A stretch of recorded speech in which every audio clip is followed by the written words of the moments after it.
Easy Rider is the 13th episode of the 5th season of Full House. This is directed by Zwick, and as always there will be spoilers from now as I go through the episode and share some thoughts. It's definitely a good episode. There are certainly some really interesting moments, but it's not an all-time favourite. There's no specific reason for that. It's just not necessarily one that appealed to me as much as some others, but it's still good.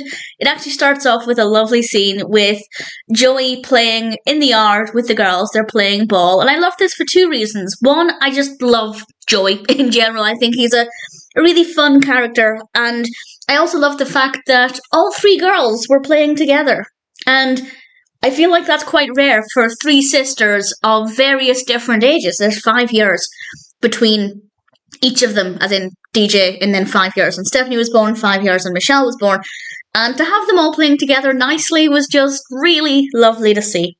We then have several main parts to the narrative. We have three main parts, and I'll talk about each of them in turn. One focuses on Michelle, one on Becky and Jesse and the twins, and one on Danny. And Danny's I'll talk about first because I don't have that much to say. I've not really taken to Vicky at all. I don't remember how I felt about her the first time I watched the show, but certainly watching it now, I'm just not a huge fan of the character. I don't dislike her, I just don't really care for her. And Danny has been working with Vicky all week, and they haven't discussed the kiss from the previous episode. And she's coming over to do some work stuff, and of course Danny is really nervous. He feels like he needs to mention the kiss. Will they kiss again? And in a way, it's quite suspenseful. I don't love this part of the narrative because I don't care for Vicky much, but I do think it was very well played out. There's a point when they're sitting on the sofa together, and they're talking about what to do. They've mentioned the kiss, and Vicky says the best thing to do is, and she pauses, and for a couple of seconds it really seems like they're going to kiss. The best thing to do is kiss again, but they don't in that moment, and I just feel like the suspense there was absolutely fantastic. And then they both ultimately end up going out of the house together, and it's fine. I don't really care for Vicky very much, but I'm glad to see Danny happy and nervous and jittery as well. And in general, it's absolutely fine. Then part of the narrative focuses on Becky and Jesse. And this one's quite chaotic in a really enjoyable way. They decide to go on a spontaneous car ride to take the babies on their first proper spontaneous car trip. And they realise that, first of all, one baby needs to eat, one baby needs to nap. And then while they're doing that, they're trying to get everything ready, and they end up taking the Elvis mobiles and basically everything from the nursery. And they come to the conclusion that they can't just go on a spontaneous trip anymore. They have to plan it, which is not the end of the world. I think planning, I'm a planner, I don't really do spontaneity like that. So I think that's probably a sensible decision.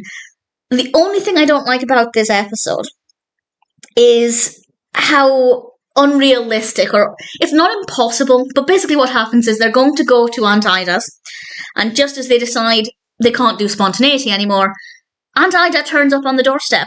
She's played by DeVera Marcus. She has some harsh words to say to Jesse about, well, he has his cap on backwards. He put the caps on backwards on the boys and they looked absolutely adorable. But Aunt Ida turns up because she was in the neighbourhood and thought she'd stop by. And all I thought was if they'd left the house 5 minutes earlier, they would have missed her, obviously, and they would have driven all the way to Aunt Ida's and she wouldn't have even been there. Arguably not a wasted trip because the boys were still getting their first car ride, so that's quite cute. But I think the strong lesson there is phone ahead. Unless you're actually planning on surprising somebody, which is not so much the case here, they were just going to take the boys to see Aunt Ida. Don't go without phoning ahead because you might have a wasted trip. They might be on their way to see you. Communication is key, and also so is planning. So I didn't love that part of it. It just felt a little bit forced that Aunt Ida just so happened to turn up on the doorstep as they were about to visit her. But aside from that, I think it was a pretty fun part of the episode. And I'm not a parent to a baby, but I imagine it's a pretty accurate representation for new parents trying to work out what they need to take with them. I don't think they needed to take the Elvis mobiles and half the stuff they were packing. But I imagine it is quite stressful to work out just what you need for 2 or 3 hours to be prepared for anything. So definitely an interesting part of the episode. And then we come to Michelle. Somebody called Michelle a baby because she has her training wheels on her bike.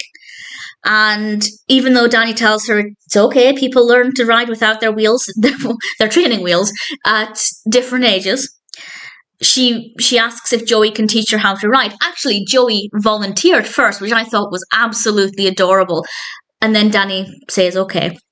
So Joey takes Michelle to the park and they're riding, and he does the classic thing of helping her ride, holding onto the back, and without her knowing, he lets go. So Michelle would carry on pedaling, thinking she's being supported, and then realising she's not, and she's doing it herself. It didn't work like that. Michelle... It's not funny. Well, it kind of is. Michelle fell in a bush, which obviously isn't going to do any lasting damage. At least not physically, but psychologically, she does seem to be really, really hurt, and she can't trust Joey. And Joey does his Bullwinkle impression to try and get her to talk to him again because she's not communicating with him. And she comes round and he goes to put on some antiseptic or something onto her cut, and he tells her it will only sting a little bit. He sprays it, and it stings a lot. And she says, well, you lied to me again because it hurt a lot. I can't trust you anymore. And I've never really considered just how quickly a child can lose trust in an adult, because what an adult says may not be the reality. And I feel like it's quite a fascinating concept. I don't remember ever losing trust in an adult in a specific situation. I have no recollection of learning to ride a bike.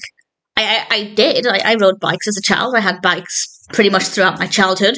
One year I got a gorgeous purple bike for Christmas. I absolutely loved it. This is irrelevant to the story.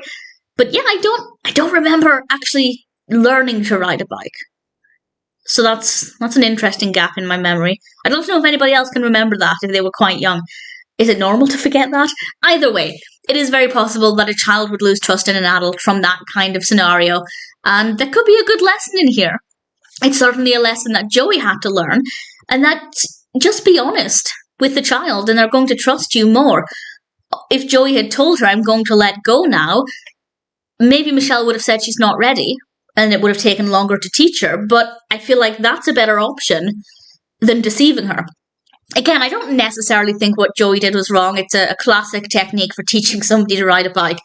But if it means that child's going to lose trust in you, maybe it's worth just taking it a little bit more slowly. And of course, we definitely needed to see Michelle riding her bike in this part of the narrative to feel that sense of satisfaction that actually Joey could teach her, and they did get there in the end.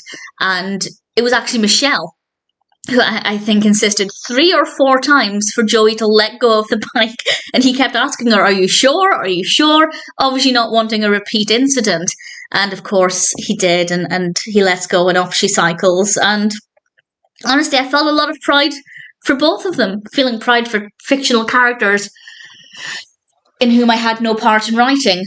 But either way, I just felt that pride for Michelle for learning to ride her bike. It's a big moment. And also for Joey for finding a way to teach her and make her find her confidence again. And it was really sweet, and I really thoroughly enjoyed it. So this is a really, really good episode. As I said, it's probably not one of my all-time favourites, just because I kind of prefer the episodes where there's something a bit more unique happening, or they're addressing maybe one main overarching topic. I think they kind of dig a little bit more deeply into that and it becomes more moving and meaningful.